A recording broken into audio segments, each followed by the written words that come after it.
Hello बच्चों, I am Gulamuddin and I discussing class 8 English model question. Class 8 में model question में हम 25% को हम सॉल्व किए थे। आज हम उसके बाद वाले क्वेश्चन को सॉल्व करने वाले हैं। यहाँ दिया गया read the flowing extract carefully and choose the most appropriate answer for the flowing question.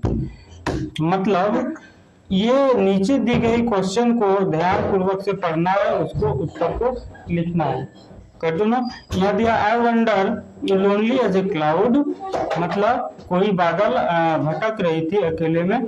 Date flow on high और इल वेल्स एंड हिल्स, पहाड़ियों और चोटियों में क्या कर रहा था? फ्लोट कर रहा था, उड़ रहा था।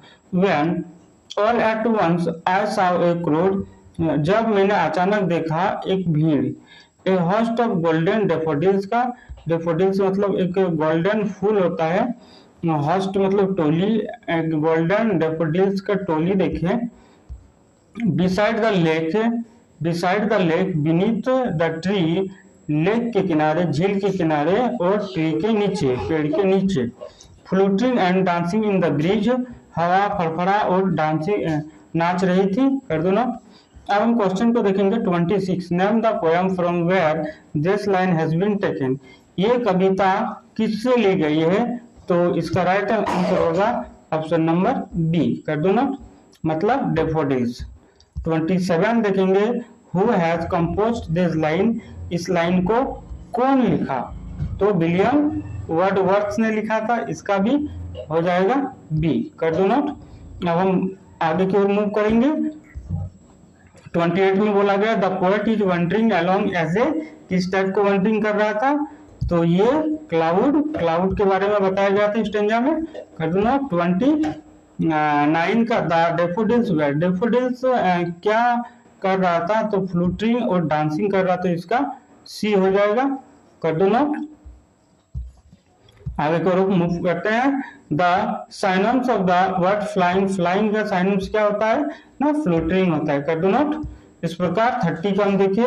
अब नीचे की ओर मूव करने पर एक हमको स्टेंजा में पैसेज मिला। कर दो note.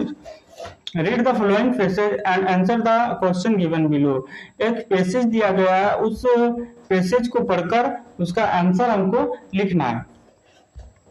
Kali walk along the thorny frost, take as slowly as the cloud, काली कोई एक बालक था, वह थोड़ी फ्रोस्ट से मूव कर रहा था और स्कूल जा रहा था।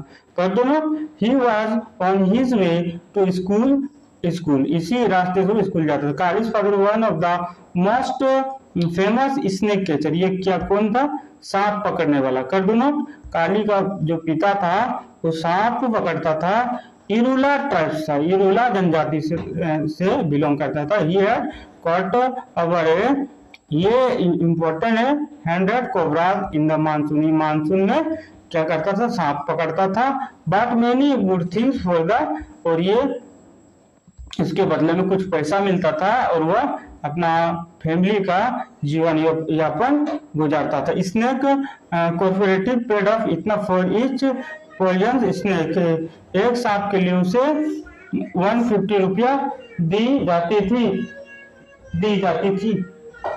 उसके बाद यहाँ पूछा गया है 31 में, name the chapter from where this extract has been taken, ये कौन सा चैप्टर से लिया गया है? तो इसका राइट आंसर होगा C, Kali's and the red snake. उसके बाद 32 में देखेंगे, what did Kali dislike, Kali क्या डिसलाइक करता था, पसंद नहीं करता था? तो going to school, going to school इसका आंसर होगा ए नंबर। उसके बाद काली बिलोंग टू, काली किस से बिलोंग करता था? ऊपर में दिया गया था इरुला ट्राइब। कर दो ना। उसके बाद 34 में, how much was paid for the catching is poisonous snake, जो जहरीला सांप को उसको पकड़ने के लिए कितना पैसा मिलता था? तो 150 रुपया। तो इसका आंसर हो जाएगा बी। कर दो ना। उसके बाद 35 में पूछा गया the synonyms of the word popular, popular का मतलब क्या होता है? ए इसमें दिया गया, डी में फेमस। इस प्रकार आज हम 35 तक क्वेश्चन को सॉल्व किए। आशा